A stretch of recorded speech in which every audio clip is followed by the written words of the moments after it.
किराएदार बेटा। उठ जा नालायक, सुबह के 8 बजने को है, तुझे एग्जाम नहीं देना क्या? थोड़ी देर और सोने दीजिए ना पापा। तू उठता या फिर मैं तेरे ऊपर पानी फेंकूं? रोज गधों की तरह सोता रहता है, पेपर की कोई टेंशन ही नहीं है। और एक हमारा समय था जब हम पेपर में फेल होने के डर से रात भर पढ़ा करते थे, सो ही नहीं पाते थे। तो क्या आप उसका बदला मुझसे लेंगे? मैं 15 मिनट बाद उठ जाऊंगा, आप प्लीज जाइए, मुझे डिस्टर्ब मत कीजिए। इतना कहकर रौनक रजाई ढककर फिर से सो जाता है। तू ऐसा नहीं मानेगा, रुक मैं अभी पानी लेकर आता हूँ। बस फिर क्या था, इतना कहकर वो भागते हुए बाथरूम में जाते हैं और पानी की एक बड़ी सी बाल्टी लाकर रौनक के ऊपर फेंक देते हैं। पानी पड़ते ही रौनक झट से उठ जाता है। ये आपने क्या किया पापा? अब तो उठेगा नहीं तो यही करना पड़ेगा ना। वैसे थैंक्स डैड, आपके कारण ना अब मुझे नहाने की भी जरूरत नहीं पड़ेगी। चलिए अब आप माँ से बोलकर मेरे कपड़े निकलवा दीजिए, तब तक मैं ब्रश कर लेता हूँ। वैसे कल ना आप एक काम और करना, नहलाने के साथ साथ मुझे ब्रश भी करवा देना। ये ब्रश करने में ना मुझे बहुत आलस आता है।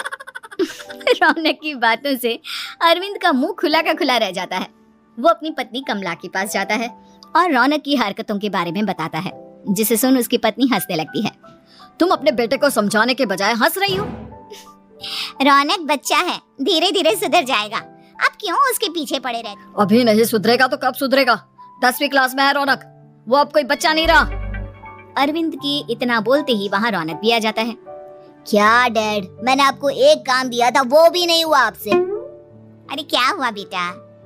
माँ, मैंने डैड से बोला था कि वो आपको बोलकर मेरे स्कूल की यूनिफॉर्म निकाल दे, लेकिन मेरे पीछे पड़ने के अलावा इनसे एक काम ढंग से नहीं होता। देख रही हो कमला, देख रही हो अपने लाडले को? अरे आप चुप रहिए जी। चलो बेटा, मैं तुम्हें कपड़े निकाल कर दे देती हूँ बस। ऐसे ही साल पर साल बीतते जाते हैं, लेकिन रौनक के रवैये में कोई बदलाव नहीं आता। वो पहले से भी ज्यादा आलसी और पूरी तरह अपने माता पिता पर निर्भर हो जाता है। 2 साल बाद पता नहीं कहाँ गायब रहता है पूरे दिन, अब तक तो आ जाना चाहिए था। अरे आप इतनी फिक्र क्यों कर रहे हैं उसकी? दोस्तों के साथ खेल रहा होगा, आ जाएगा अभी। ये कोई टाइम है खेलने का? 10 बजने वाले हैं, इतनी रात में कौन खेलता है? कमला कुछ कहती उससे पहले ही रौनक वहाँ आ जाता है। मम्मी जल्दी से खाना लगा दो, बहुत भूख लग रही है। तुम्हें तब तक खाना नहीं मिलेगा जब तक तुम बता नहीं देते कि इतनी रात गए कहाँ से आ रहे हो। ओह प्लीज डैड, अब आप एसी पे प्रद्युमन बनकर मेरे सर पर बंदूक लेकर मत बैठ जाना। अपनी फालतू की बकवास बंद कर और बता कहाँ से आ रहा है। माँ अब समझाइए ना डैड को। बता देना बेटा, इनको भी तसल्ली हो जाएगी। आप बोल रही हैं तो बता देता हूँ, मैं दोस्तों के साथ मूवी देखने गया था, इसलिए देर हो गई। तो इन सब चीजों में मेरे पैसे उड़ाता है? कभी 1 रुपया कमाने के बारे में सोचा है तूने? जब देखो हवा की तरह पैसे उड़ाता रहता है। माँ अब आप इन्हें चुप करा दीजिए, वरना ना मुझे गुस्सा आ जाएगा। अच्छा क्या कर लेगा? बता ना क्या कर लेगा तू? वैसे बात तो ठीक ही है, मैं कर ही क्या सकता हूँ, पैसे तो फिर भी मैं आपसे ही मांगूंगा ना। चलिए अब ये सब बात छोड़िए और मम्मी मेरे लिए खाना लगा दीजिए। अभी लगा देती हूँ बेटा। मैं बता रहा हूँ कमला, एक दिन ये ऐसे ही बिगड़ जाएगा। ओफो, आप क्यों इतना पीछे पड़े रहते हो मेरे बच्चे के? बात की बाद में देखेंगे, अभी आप शांति से उसे खाना खाने देंगे। अगले दिन डैडी मुझे 10,000 रुपए चाहिए। हाँ? अब इतने पैसे क्यों चाहिए तुझे? डैड आप बिना सवाल किए कभी पैसे नहीं दे सकते क्या? जब तक तू बताएगा नहीं तुझे पैसे भी नहीं मिलेंगे। अरे अब आप अपने बेटे को पैसे भी नहीं दे सकते? नालायक, तेरी उम्र के लोग नौकरी करते हैं और एक तू है जो नौकरी करने का नाम ही नहीं लेता कभी। आप लोगों के होते हुए भला मैं नौकरी क्यों करूं? अरे हम कब तक पैसे देंगे तुझे? तुझे भी तो अपने पैरों पर खड़ा होना होगा ना। कौन सा उधार के पैरों पर खड़ा हूँ? अपने ही तो पैरों पर खड़ा हूँ मैं। इसी तरह रौनक दिन प्रतिदिन लापरवाह होता जाता है। उसकी लापरवाही को देखते हुए अरविंद और कमला अपने बेटे की शादी कराने का फैसला लेते हैं और 1 महीने के अंदर अंदर ही रौनक की शादी मेघा नाम की लड़की से करा देते हैं। शादी के कुछ दिन बाद, रौनक मुझे एक अच्छी सी साड़ी चाहिए, आप ला दोगी ना? हाँ क्यों नहीं, कितने तक की आती है साड़ी? यही करीब 5,000 तक की। तुम चिंता मत करो, मैं आज ही डैडी से पैसे मांगकर तुम्हारे लिए साड़ी ले आऊंगा। आप कब तक ऐसे ही अपने पापा से पैसे मांगते रहेंगे? कोई अच्छी सी नौकरी क्यों नहीं कर लेते आप?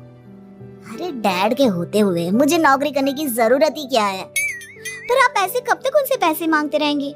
कुछ आपको अपने दम पर भी तो करना होगा ना। अब तुम भी बाकी लोगों की तरह मुझे ज्ञान देना शुरू मत कर देना। साड़ी चाहिए ना तुम्हें, मिल जाएगी बस।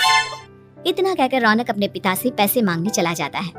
डैडी मुझे 5,000 रुपया चाहिए। अब 5,000 क्यों चाहिए तुझे? वो मेघा को साड़ी चाहिए थी। अरविंद आगे बिना कुछ कहे चुपचाप उसे पैसे निकाल कर दे देता है। कुछ दिन बाद तुम्हें नहीं लगता कमला, रौनक हम पर पहले से भी ज्यादा डिपेंड हो गया है? मुझे तो अब उसके भविष्य की चिंता होने लगी है। कल को हमें कुछ हो गया तो वो क्या करेगा?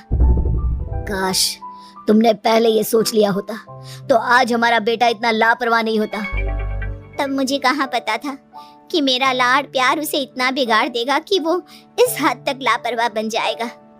कोई बात नहीं, अभी भी देर नहीं हुई। मुझे पता है उसे कैसे सुधारा जा सकता है। कैसे? अरविंद कुछ कहता उससे पहले रौनक वहां आ जाता है और पैसों के लिए हाथ फैलाने लगता है। डैड मैं और मेघा बाहर घूमने जाना चाहते हैं। अरे वाह, ये आज सूरज कहाँ से निकला है? Dad please. अच्छा चलो अब मुद्दे की बात करो। मुझे अब 25,000 चाहिए। अब तुम्हें 1 रुपया भी नहीं मिलने वाला। अगर तुम्हें पैसों की इतनी ही जरूरत है तो कोई ढंग की नौकरी कर लो। मम्मी आप कुछ कहिए ना डैड को। बेटा वो गलत क्या बोल रहे हैं? ये सब हम तेरे भले के लिए ही तो कर रहे हैं। मम्मा मैंने बताया ना आपको, मुझे नहीं करनी कोई जॉब वॉब। तो ठीक है, निकल जाओ हमारे घर से। तुम्हारे जैसे लोगों के लिए मैंने ये घर खड़ा नहीं किया है। जितना ये घर आपका है ना उतना ही मेरा भी है। मैं कहीं नहीं जाने वाला। जाना तो पड़ेगा ही तुझे, क्योंकि अब मैं तेरा कोई भी खर्चा नहीं उठाने वाला। ठीक है मत उठाइए मेरा खर्चा, मैं अपने दम पर भी जी सकता हूँ। तो बेशर्मों की तरह अब तक यहाँ क्यों खड़ा है? अपना सामान ले और निकल जाए यहाँ से। रौनक पैर पटकते हुए वहां से चला जाता है। घर से निकालना जरूरी है क्या उसे? बिना पैसों के कौन रखेगा उसे किराए पर? अगर उसका भविष्य सुधारना है तो हमें अपने दिल पर पत्थर रखकर ये कदम उठाना ही होगा। दोनों बात कर रहे होते हैं कि रौनक अपनी पत्नी के साथ एक बड़ा सा बैग लेकर घर से निकल जाता है, लेकिन घर से बाहर उसे कोई भी मुफ्त में अपने घर किराए पर नहीं रखता। अंत में थक हार कर वो फिर से अपने घर चला जाता है। क्या हुआ? थोड़ी देर पहले तो दहाड़ते हुए घर से निकला था, अब क्या हुआ? नहीं रखा ना किसी ने तुझे किराए पर? डैड प्लीज, मैं कुछ दिनों में कोई अच्छी सी नौकरी शुरू कर दूंगा।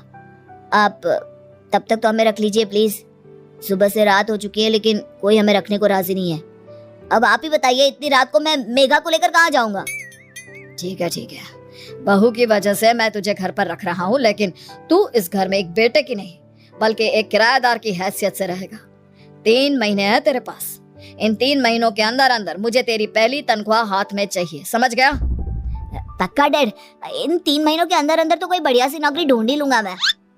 ऐसे ही धीरे धीरे समय बीतने लगता है और अरविंद के दिए 3 महीनों में से 2 महीने बीत चुके होते हैं। पापा जी ने हमें 3 महीने दिए थे, जिसमें से 2 महीने तो बीत चुके हैं। अब ये आखिरी महीना बचा है। अरे तुम चिंता मत करो, आज मेरा ना 2 जगह इंटरव्यू है, दोनों में से कहीं ना कहीं तो जॉब लगी जाएगी। अच्छा, all the best. Raunak interview के लिए निकल जाता है, जिसके बाद शाम में रौनक घर आता है। कैसा गया इंटरव्यू? आपकी नौकरी लगी या नहीं? अरे पहले सांस तो ले लेने दो अच्छे से। बताइए ना, मुझसे तो जरा भी इंतजार नहीं हो रहा है।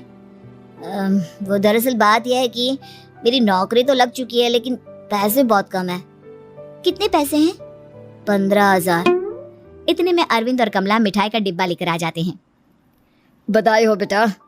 हम जानते थे तेरी जॉब जरूर लगेगी। लेकिन मेरी सैलरी बहुत कम है मम्मा।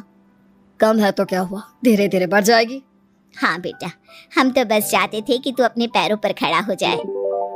मतलब अब आप मुझे घर से नहीं निकालेंगे? नहीं, ये सब हमने तुझे जिम्मेदार इंसान बनाने के लिए किया था। Thank you mummy papa. अगर आप दोनों ऐसा नहीं करते तो मुझे कभी अपनी जिम्मेदारियों का एहसास तक नहीं होता। आज आपने मुझे सिखा दिया कि इंसान का अपने पैरों पर खड़ा होना भी जरूरी होता है। इतना कहकर रौनक झट से अपने माता पिता के गले लग जाता है और अपनी कमाई की पहली तनख्वाह वो अपने माता पिता के हाथ में सौंपता है। इस तरह रौनक एक गैर जिम्मेदार व्यक्ति से एक जिम्मेदार व्यक्ति बन जाता है।